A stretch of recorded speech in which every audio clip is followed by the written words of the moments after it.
तो चलिए समझते हैं इस वीडियो के अंदर कैसे जिद्दी बच्चों को हम हैंडल करें। पेरेंट्स यही कहते हैं कि हमारा बच्चा तो बहुत जिद्दी है, कहीं टॉय की दुकान को देख ले तो लेट जाता है, फैल जाता है, मतलब और बहुत एम्बैरेसिंग भी होता है कई बार। और फिर दूसरा उसमें साइकोलॉजी आ जाती है कि यार हम नहीं दिलवा रहे तो society is judging us that कि ये तो अच्छे पेरेंट नहीं है, जिद मतलब शायद उसको टॉय की जो रेल होती है या ट्रेन होती है उसमें नहीं बिठा रहे हैं। तो इस केस में क्या किया जाए, कैसे इस जिद्दी बच्चों को कैसे डील किया जाए जो एक्सेप्शनल जिद्दी बच्चे होते हैं।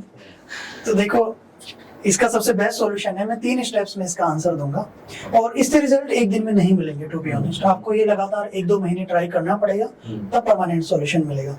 सबसे बेस्ट सॉल्यूशन तो वही है जो पेरेंट्स करते हैं, जिसको मैं हमेशा मना करता हूँ, लेकिन फिर भी पेरेंट्स करते हैं कि बच्चे को डांट दो या मार दो।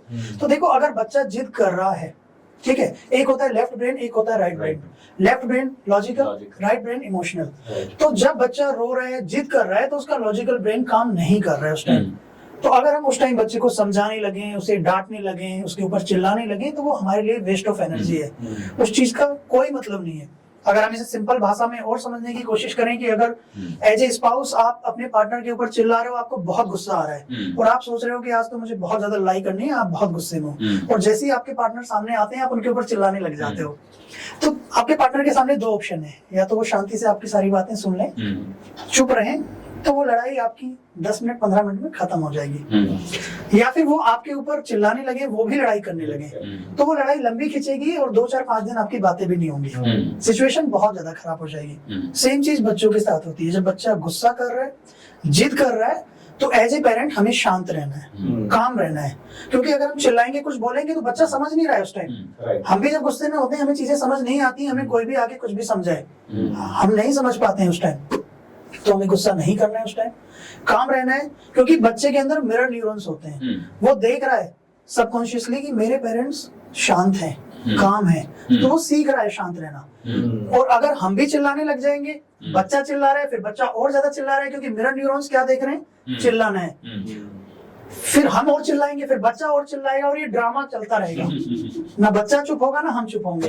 तो बच्चा जब जिद कर रहा है, वो बच्चा है, लेकिन हम बच्चे नहीं है ना। हमें बच्चे के साथ बच्चा बनने की जरूरत नहीं है, हमें समझदारी से काम लेने की जरूरत है, हमें शांत रहना है। ठीक है, पहला स्टेप, बिल्कुल शांत रहेंगे, कुछ नहीं बोलेंगे, बच्चे को सिचुएशन से उठा लेंगे, ना डांटेंगे, ना चिल्लाएंगे, शांत रहेंगे, और ना ही उसकी बात मानेंगे, सिर्फ उसे सिचुएशन से उठा लेंगे, गले से लगाएंगे, सर पे हाथ फेरेंगे, क्योंकि फिजिकल टच से बच्चा जल्दी शांत होता है। ये रिसर्च में पाया गया है, फिजिकल टच बेस्ट काम करता है। आप कुछ मत बोलो, डीप ब्रीथिंग करो, लंबे लंबे गहरे गहरे सांस लो, बच्चे के सर पे हाथ फेरो। अगर बच्चा छोटा है, गले से लगाओ, अगर बच्चा बड़ा है तो उसका हाथ पकड़ सकते हो, उसकी पीठ पे हाथ फिरा सकते हो, उसके साथ बैठ सकते हो, क्योंकि हो सकता है जब बच्चे की एज बड़ी है तो उसको टच, फिजिकल टच पसंद ना आए। तो जब बच्चा देख रहा है कि आप भी शांत हो, तो उसे मैसेज आ रहा है कि मेरे पेरेंट्स मुझे समझने की कोशिश कर रहे हैं। और एक मैजिकल वर्ड है, अगर बच्चा थोड़ा बड़ा है तो बोल दो, आई नो, आई अंडरस्टैंड। कुछ भी आपको बोलना है, आई नो, आई अंडरस्टैंड, ये मैजिकल वर्ड्स हैं, क्योंकि बच्चे को मैसेज आ रहा है कि मेरे पेरेंट्स मुझे समझ रहे हैं।